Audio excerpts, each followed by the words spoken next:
دنیا کی سب سے بڑی جیل غزہ میں اسرائیل کے جنگی جرائم کو آج سے 2 ماہ کا عرصہ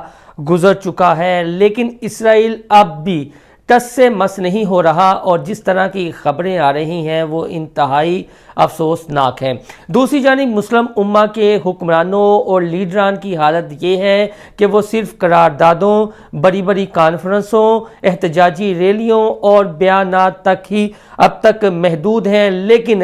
اسرائیل کے جنگی جرائم ہیں کہ وہ تھمنے کا نام نہیں لے رہے۔ خواتین تو ایک طرف، وہ معصوم ننھے بچوں کو بھی لقمہ اجل بنانے سے ذرا بھی افسوس محسوس نہیں کر رہے، بلکہ انہوں نے اپنی درندگی کی انتہا کیے رکھی ہے۔ اس وقت انٹرنیشنل کمیونٹی اور وہاں کے عوام سراپا احتجاج ہیں اور اپنے اپنے حکمرانوں کو جگا رہے ہیں کہ خدا را جاگیں، یہ جو انسانیت سوز سلوک کیا جا رہا ہے دنیا کی سب سے بڑی جیل غزہ کے مظلوم بہنوں کے خلاف۔ اس کے علاوہ سعودی عرب سے جو خبریں آ رہی ہیں کہ وہاں پر میوزیکل نائٹس ہو رہی ہیں اور کافی زیادہ سعودی شہزادوں اور حکمرانوں اور بادشاہوں کو تنقید کا نشانہ بنایا جا رہا ہے، اور کچھ کلپس وائرل ہو رہے ہیں کہ وہاں پر اب دوبارہ بت بننا شروع ہو گئے ہیں۔ السلام علیکم، انسائیڈ سٹوری کے ساتھ میں محسن بلال یہ خبریں آپ کے ساتھ شیئر کروں گا اور اب تک کی جو تازہ ترین صورتحال ہے اس بارے آپ کو آگاہ کروں گا، غزہ کو خاص طور پر لے کر، اور انٹرنیشنل میڈیا کیا کہہ رہا ہے۔ تو دوستو، سب سے پہلے بات کر لیتے ہیں کہ جو انفارمیشن کا بیانیہ ہے وہ ہم نے پہلے بھی ایک ویڈیو بنائی تھی کہ امریکہ اور اسرائیل وہ بیانیہ ہار رہا ہے، اور اس کی ایک بڑی وجہ سوشل میڈیا کا پلیٹ فارم ہے، سوشل میڈیا کا جو طاقت ہے۔ لیکن اب ایک میڈیا رپورٹس کے مطابق جو غزہ کے تناظر میں سوشل میڈیا پر سینسرشپ لگی ہوئی ہے اس کی آڑ میں مس انفارمیشن جنریٹ کی جا رہی ہے۔ تو پہلے آپ کے ساتھ وہ شیئر کرتا ہوں وہ کیا ہے، اس کے بعد ہم اپنی بات کو آگے بڑھائیں گے۔ ایک تازہ ترین رپورٹ ہے وہ یہ ہے کہ censorship of Gaza on social media Recently, social media platforms including Meta یعنی Facebook have had a significant impact on public discourse and perception of conflict. Unfortunately, Meta handling of disinformation related to Gaza has raised concern about its impact on truth, objectivity and potential consequences for the people involved. یعنی جو meta face بک کا plate form ہے وہ غزہ کے تناظر میں مس information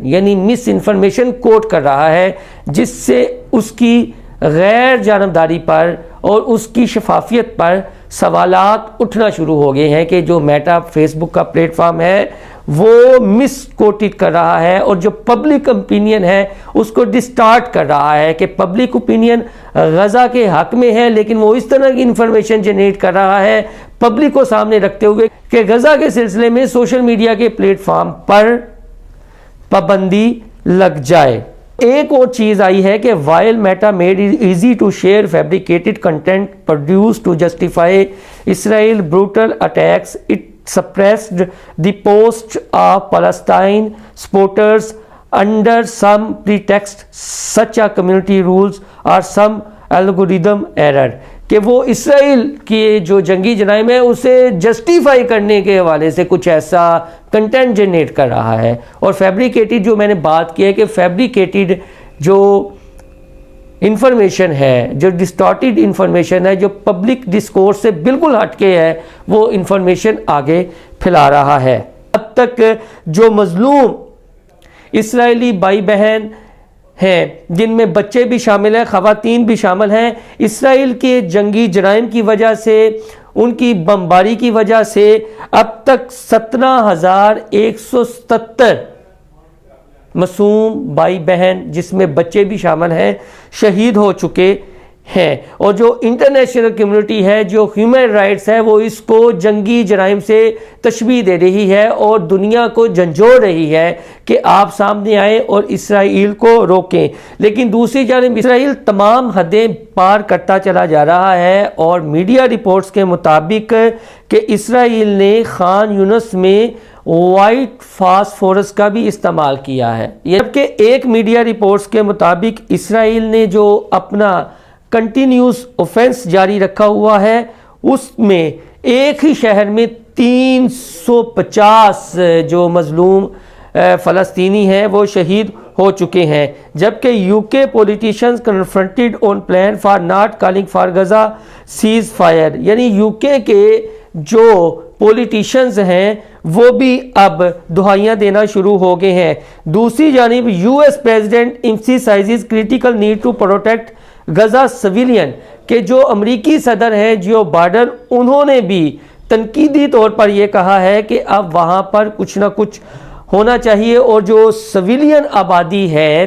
ان کو target نہیں کرنا چاہیے. تو مزاحمت کار ابھی تک اپنے محاذوں پر ڈٹے ہوئے ہیں، انہیں سلوٹ. اور جس طرح اسرائیل جو دنیا کے سب سے جدید ترین جنگی ہتھیار استعمال کر رہا ہے ان کا مقابلہ کر رہے ہیں، تو ایک رپورٹ کے مطابق son of Israeli minister killed in Gaza battle statement, اور یہ ایک بہت بڑی سٹیٹمنٹ ہے. اور مزاحمت کاروں کے ہاتھوں اسرائیل کے ایک وزیر کا بیٹا جو ہے وہ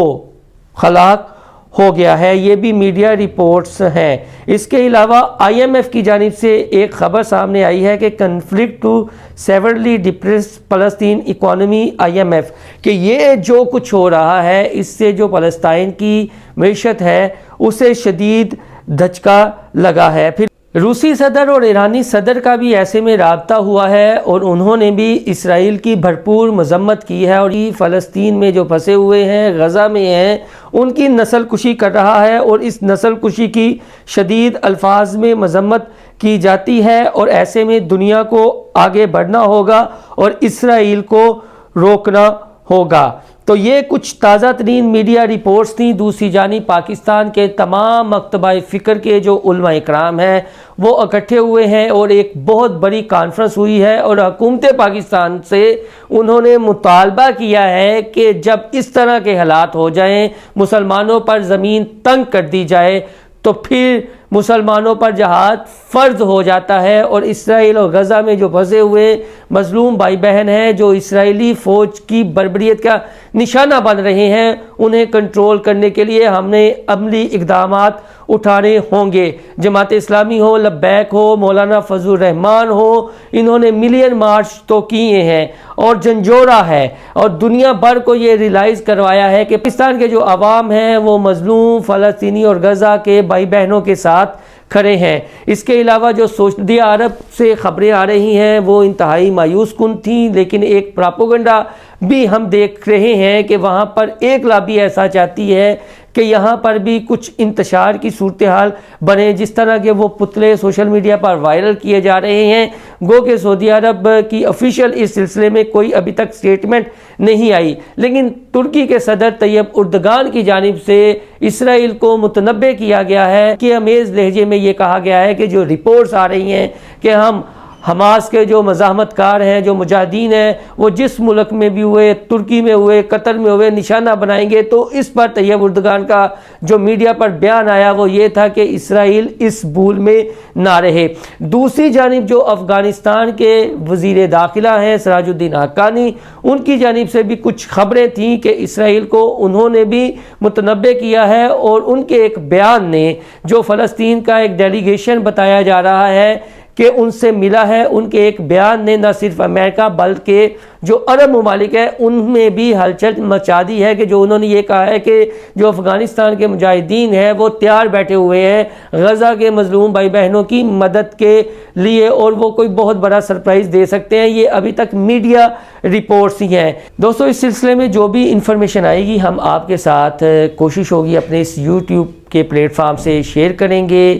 جو مزاحمت کا ڈٹے ہوئے ہیں اسرائیل کی سب سے بڑی